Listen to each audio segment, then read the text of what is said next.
अस्सलाम वालेकुम दोस्तों, most welcome in your smart channel. आपके स्मार्ट चैनल को आपके सपोर्ट की बहुत ज़रूरत है, इसलिए अपने स्मार्ट चैनल को सब्सक्राइब करना मत भूलिएगा और वीडियो को लाइक कर दीजिएगा। दोस्तों, क्या आप जानते हैं कि पाकिस्तान के लारी अड्डे से जन्नतुल फिरदौस जाने वाला ये रॉकेट त्यारा बनाया कैसे जाता है?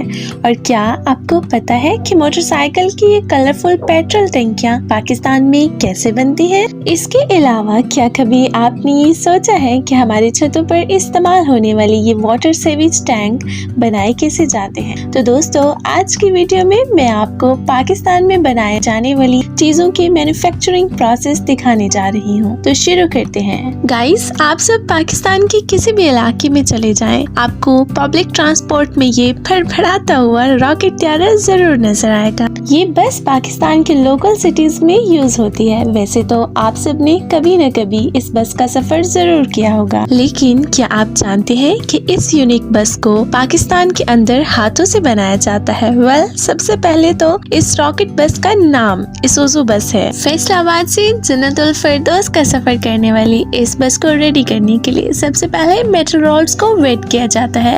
वर्कर इसकी चेसी को बनाने के लिए इस हार्ड मेटल को वेल्डिंग के जरिए बाइंड करते हैं। जब इसकी बेस रेडी हो जाती है तो पहले स्क्वायर रॉड्स को हाथों से वेल्ड करके इस बस का कंप्लीट फ्रेम रेडी किया जाता है। जब फ्रेम रेडी हो जाता है तो कुछ वर्कर इस फ्रेम को बस पर फिट कर देते हैं। अपर एंड लोअर पार्ट बनाने के बाद लो क्वालिटी मेटल शीट्स के हेल्प से पूरी बस का बॉडी पैनल रेडी किया जाता है। इन मेटल शीट्स को काट कर हर हिस्से पर फिट करते हैं और वेल्डिंग के थ्रू ईच पार्ट बाइंड करके इसको बस की शेप देते हैं। इसके बॉडी सरफेस को बनाने के लिए मेटल पर पटीन लगाई जाती है, जिससे वेल्डिंग स्पॉट कवर हो जाते हैं और बस बॉडी स्मूथ दिखाई देती है। इसके बाद बस पेंट की जाती है। वर्कर स्प्रे के थ्रू बस को पेंट करते हैं और आफ्टर पेंट इस पर स्टिकरिंग भी की जाती है। इसके बाद इसमें लाइट्स एंड वायर्स और बॉडी के बाकी पार्ट्स लगाए जाते हैं। बॉडी कंप्लीट होने के बाद इसमें इसुजू कंपनी का M12 इंजन लगाया जाता है। इसके बाद बारी आती है बस सीट्स की। पाकिस्तानी रॉकेट में टोटल 70 पैसेंजर्स के लिए सीट्स लगाई जाती हैं। इन सीट्स को भी बिल्कुल फॉर्मल वे से बनाया जाता है। पहले लोहे से सीट फ्रेम रेडी किया जाता है, फिर इस पर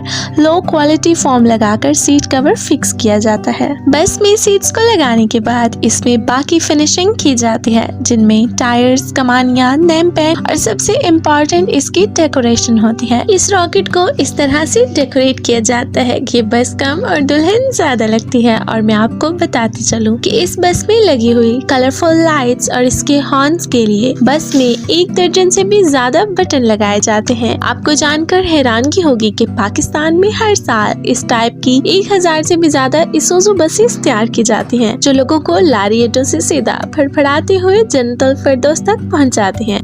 दोस्तों, जैसा कि आप सब जानते हैं कि पाकिस्तान में जब कोई मेल न्यू बाइक बाय करता है तो सबसे पहले उसकी टैंकी टापी चेंज करवाता है ताकि ओरिजिनल पार्ट्स खराब न हो। वैसे तो मार्केट में अनकाउंटेबल डिजाइन्स की बाइक पेट्रोल टैंक्स मिल जाती हैं, लेकिन ये टैंक्स कैसे बनती है इस अबाउट बहुत ही कम लोग जानते हैं। बाइक की पेट्रोल टैंकी बनाने का मेथड बहुत ही सिंपल है। इस प्रोसेस का स्टार्ट मेटल की बड़ी बड़ी शीट से होता है। इन मेटल शीट्स को स्मॉल साइज में काटा जाता है। एक वर्कर हैंड कटर की हेल्प से इन शीट्स को तयशुदा साइज के पीसेस में काट देता है। इसके बाद इन पीसेस को एक हाइड्रोलिक प्रेस में रखते हैं, जो इस शीट को दरमियान से प्रेस कर देती है। फिर ये प्रेस शीट एक और मशीन में रखते हैं, जो इसे बाइक की टैंकी की शेप देती है। लेकिन अभी इसके साथ काफी एक्स्ट्रा मेटल होता है, जिसे मशीन कटर की हेल्प से काटा जाता है। फिर इस टैंकी में एक स्मॉल साइज होल किया जाता है, जिसमें नट लगाकर इसे बाइक के साथ अटैच किया जाता है। इसके बाद टैंकी में पेट्रोल की जगह बनाने के लिए एक वर्कर टैंकी को प्रेस मशीन के नीचे रखता है, जो इसकी होल बनाती। टैंकी का अपर पार्ट रेडी होने के बाद इसके लोअर पार्ट को रेडी करने के लिए सेम प्रोसेस रिपीट किया जाता है। सेम मेटल शीट को प्रेस में रखते हैं और ये शीट टैंकी के लोअर पार्ट की शेप में आ जाती है। लोअर पार्ट को तैयार करने के बाद इन दोनों पार्ट्स को आसानी से बाइंड कर दिया जाता है। इन पार्ट्स को बाइंड करने के लिए इन्हें वेल्ड करते हैं और फिर फिर एक प्रेस मशीन इतने जोर से दबाती है कि इन दोनों पार्ट्स के कॉर्नर आपस में एक हो जाते हैं। जब टैंकी रेडी हो जाती है तो इसके नीचे वाले पार्ट में होल बनाकर स्मॉल साइज मेटल पाइप लगाया जाता है, जिससे पेट्रोल पाइप की हेल्प से इंजन में जा सके। फाइनली बारी आती है टैंकी के टेस्ट की। पेट्रोल टैंक के तैयार होने के बाद इसमें पानी भरकर लीकेज को चेक किया जाता है और फिर ये टैंकियां डिजाइनर्स के पास भेजी जाती हैं, जहां इन्हें पेंट और स्टिकरिंग करके और ज्यादा अट्रैक्टिव बनाया जाता है।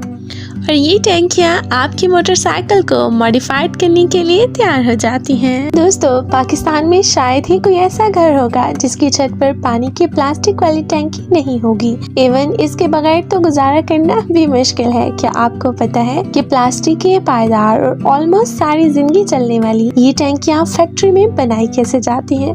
पानी वाली इस टैंकी को बनाने के लिए सबसे पहले रॉ प्लास्टिक लिया जाता है। पाकिस्तान में ज्यादातर टैंकी ब्लू कलर की होती है, तो ज्यादातर फैक्ट्रीज के अंदर ब्लू प्लास्टिक ही यूज होता है। इस रॉ प्लास्टिक को एक बोरी में डालकर इसका वजन करते हैं। इसका मखसूस वजन करने के बाद इस प्लास्टिक को लोहे के एक सांचे में डाल दिया जाता है। इस सांचे की शेप और साइज बिल्कुल टैंकी जैसा होता है। प्लास्टिक पाउडर को सांचे में डालकर इसे नट बोल्ट्स की मदद से टाइट किया जाता है। ये इसलिए ताकि प्लास्टिक मेल्ट होकर कहीं से बाहर न निकल सके। खैर, ये मेटल का सांचा एक रोटेटिंग स्ट्रक्चर पर फिक्स होता है। इस रोलिंग स्ट्रक्चर को ह्यूज बर्नर पर रखा जाता है, जिसकी मदद से सांचे में मौजूद प्लास्टिक मेल्ट होकर टैंकी की शेप में आना शुरू हो जाता है। प्लास्टिक को अच्छी तरह कुक करने के लिए इस सांचे को हाथों से भी गैस हीट दी जाती है।